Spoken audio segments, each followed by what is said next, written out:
Good morning. Welcome to the next episode of Asks. I am truly humbled to be joined by Ruth Naylor. Good morning, Ruth. Good morning. How are you? I'm well, thank you. Good. Yeah, really well. Thank you so much for coming. Thank you for having me.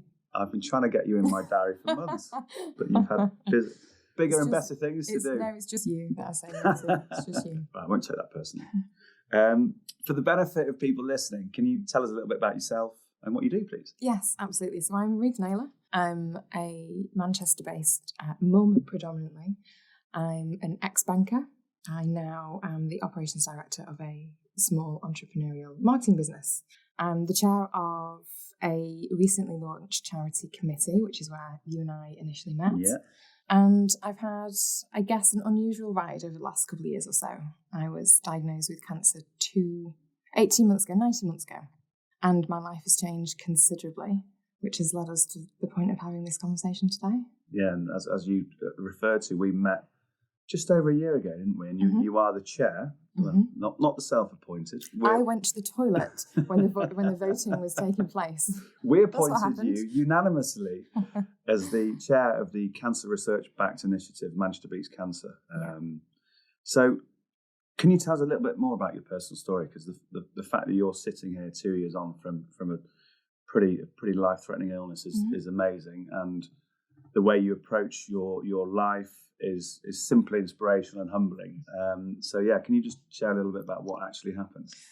So it was in August of 2017, and I had been through a separation from my husband, had two very small children, was on maternity leave at the time from my kind of previous career in corporate banking. I was completely exhausted, had just embarked or was considering embarking on a new business venture with a friend of mine. So usual case of a really tired mum of two small children, trying to do everything, failing fast, failing often. Yeah. And simply felt that I was kind of physically unwell, or my symptoms, the way in which I was feeling was a physical manifestation of stress that we all encounter at some point in our lives. Yeah. So I headed down to the doctor to have a conversation. And it became immediately evident to her, at least, that this was something much bigger than stress. So that was on a Tuesday morning. She sent me to the local hospital just next door for some blood tests, a quick chest x-ray to check that there was, in her words, nothing major going on. And lo and behold, there was a dinner plate-sized tumour sat wedged nicely between my heart and my lungs. So that was sort of the same afternoon. That was that very day. 48 hours later, and I'm sort of CT scans, various other tests in hospitals, and I was given a diagnosis of lymphoma. At that point, they didn't quite know, and that's cancer. Yeah. So that's blood cancer, so cancer of your lymphatic system, as well as this delightful, enormous tumour to boot. That was Tuesday to Thursday in August 2017, and that's when this insane journey started. I firmly believe you have two choices when you're faced with something, any sort of trauma whatsoever. It doesn't have to be illness related, and it's either you get your head down and you ask the question, well, what's next? What will improve my chances? How can I get help? Stick your hand up and ask for help. Confide in those people around you, and as a team, you will find your way through, which is where I'm at today. And how's life changed since your illness? And how do you now approach life? I should probably say that I'm in remission. That's a key piece of information, is that I'm not dead. Previously, I had a very linear career. I had a very structured life. I knew what I wanted to achieve. I knew what that might look like by way of physical possessions, as we all do. None of that exists anymore. And it sounds quite radical.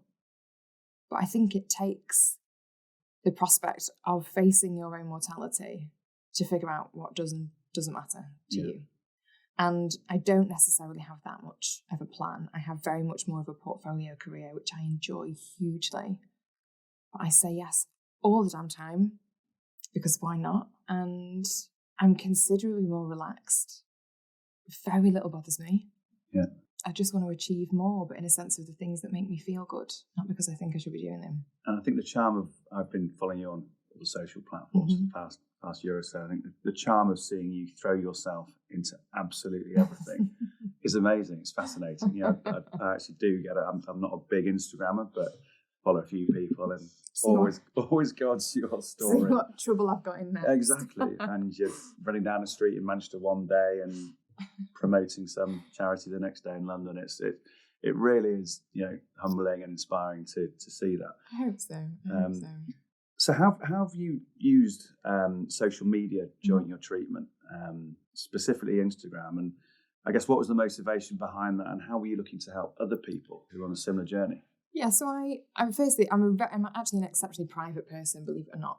And the point to make here is that I can share anything and everything on social media, but it may well be the case that people don't quite know who I am. Yeah. That's simply a window, and it's dressed in the way that I choose to dress it. I lost my mum prior to my own diagnosis. I lost my mum a few years earlier to cancer, and I was exceptionally determined from the day of my diagnosis that good could come from bad, without knowing what the outcome was, without knowing the prognosis. Yeah. You know, I was 32 at the time of being diagnosed. That's pretty young in cancer circles, but not unusual. There was no other obvious support system available to me. I actually remember having my girlfriends over for a takeaway at some point in that first week. You have to answer a lot of questions all the time to friends and family. Well, what's the most efficient way of doing so? Well, I'll just put updates on Instagram, and I think at the time I had about 15 people following me, all of whom I would speak to on a daily basis anyway. Yeah. And we made a decision collectively to kind of chart the journey, whatever the end of that might look like. And the intention being there had to be other people out there who were in my position, surely. Yeah. And with no obvious place for me to refer to, I just, if not me, then who? And it's created some phenomenal opportunities. It's opened my eyes to things that I never knew existed. Yeah. I've connected with people who have improved my life immeasurably. Fantastic. And I always kind of say this with some hesitation, actually, but there's been not one negative aspect of me sharing my story. Not one. In, you know, the thousands of comments, the hundreds of messages, the tens of messages I still get on a daily basis. Yeah. Not one negative comment. Someone commented on an outfit I had on once, actually. That didn't go down well. Yeah. That's not bad going. Yeah. So it can be a force for good. And do you respond to all those comments, or try to respond to all those comments? Because that could be a full-time job in itself. I always think if somebody takes the time to send me a message, and they're often sharing their own story or asking for advice, or their friend isn't in a similar position, I will take the time to respond. It's really difficult to respond to everybody, and it was at one time really overwhelming. And actually all it made me do was just, you know, write a slightly longer post about the things that might be going on, the way I was feeling, to try and answer some of those questions for people that I may not have been able to get back to. But for me, it's been a force for good, and for the people around me, it's been a force for good. Yeah. And, you know, there's a lot of heat around social media. So we're having this conversation. It's just fresh off the back of Mental Health Awareness Week. And, you know, it does have an impact. Yeah. It's had only a positive impact in my life. Yeah. And I guess knowing that you're providing a chink of positive light to people who are going through incredible dark times must be really, I guess, fulfilling for you as well. Yeah, very much so. I kind of, as you mentioned earlier, I'm chair of Manchester Beats Cancer, and I do a lot of work with Cancer Research UK.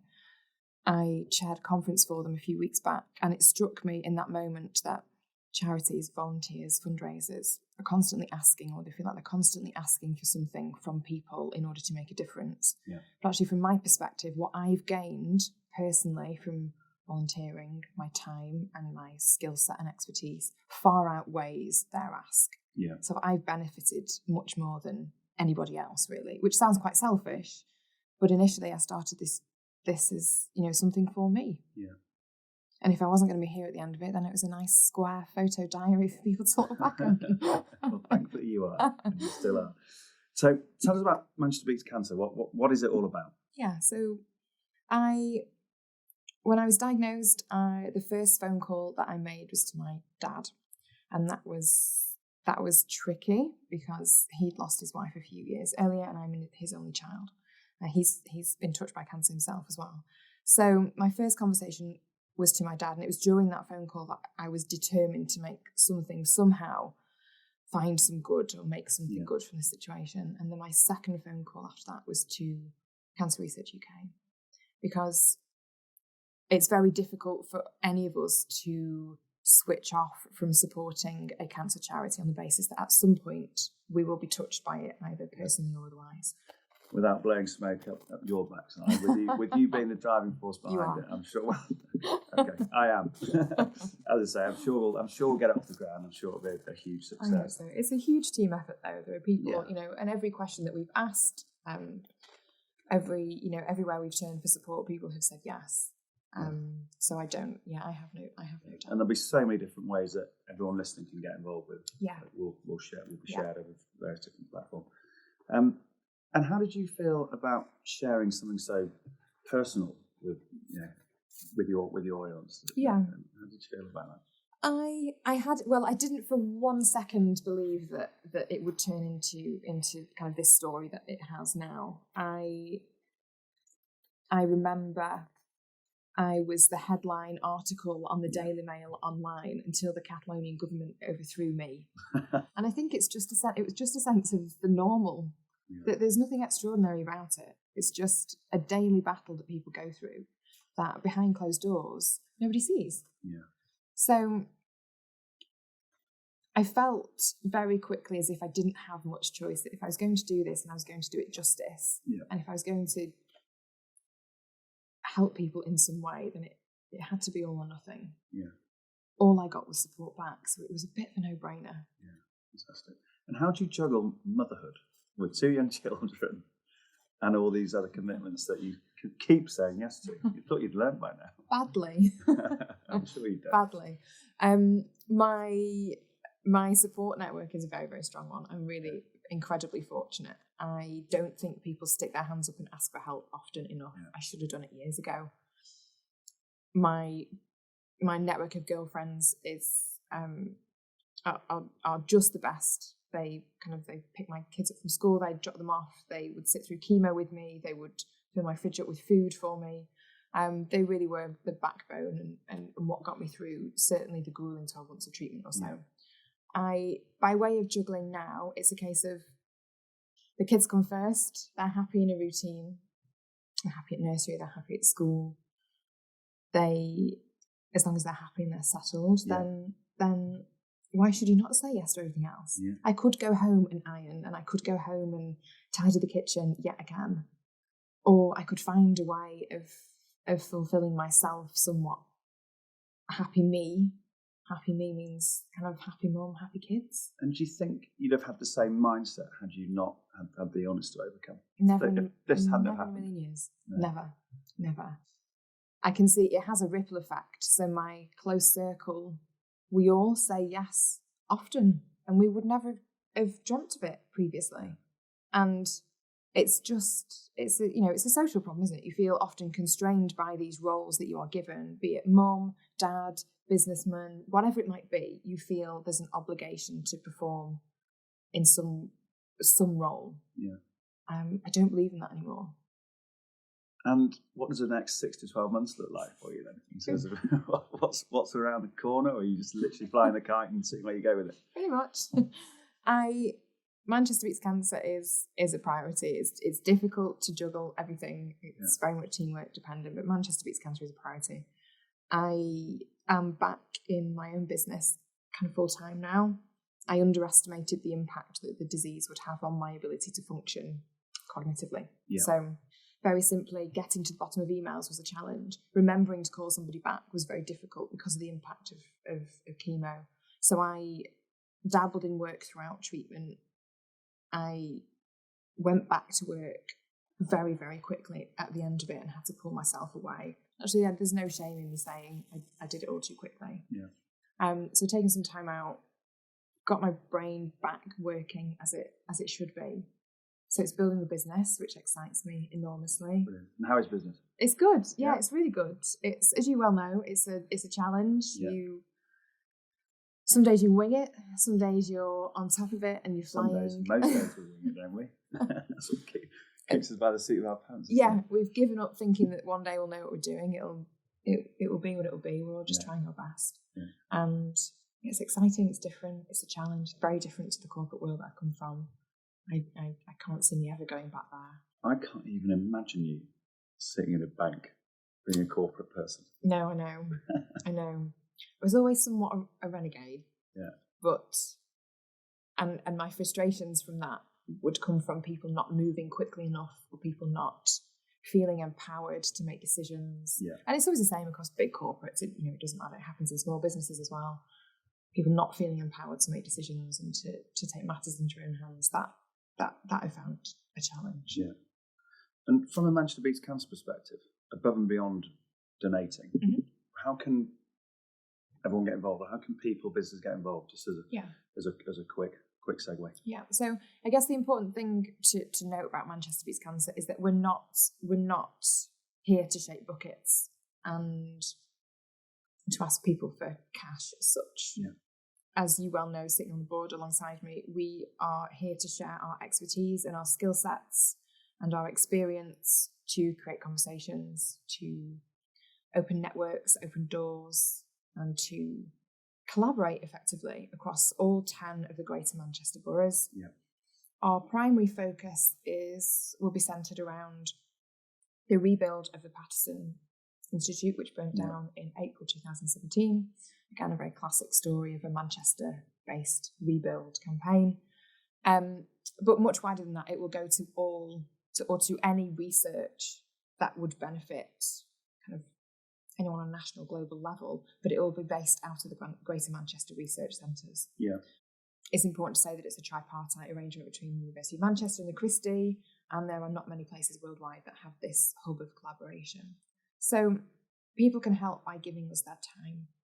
They can help by connecting us with anyone that they think would be of benefit. We would like to touch through this initiative as many cross-sections of society as possible. So we've talked a lot about kind of education and getting into schools. We've talked about getting in touch and having conversations with communities whereby cancer isn't necessarily spoken about as openly. Yeah. The corporate world always will play a part, charity, partners of the year, etc. Yeah. We're interested in those conversations. Manchester is a great sporting city. If we can't tie up with the sporting world in one way, shape or form, then we've failed. So there's many other ways. It's conversations and skills and expertise and time and interest. And if you are interested in making a difference, then Manchester Beats Cancer is the go-to place. Great, fantastic. Well, Ruth, it's been absolutely fascinating talking to you. Thank you so much again for giving up your time. Thank you for having me. No, you're welcome. You're welcome. It's been a pleasure. I hope you enjoyed yourself. I have, of course. I talk all day, as you know. Next time, we're going to be joined by Josh Bolland. He is the co-founder of technology innovation business JB Cole, and he's also the chair of BEMA Manchester. Hope you can tune in.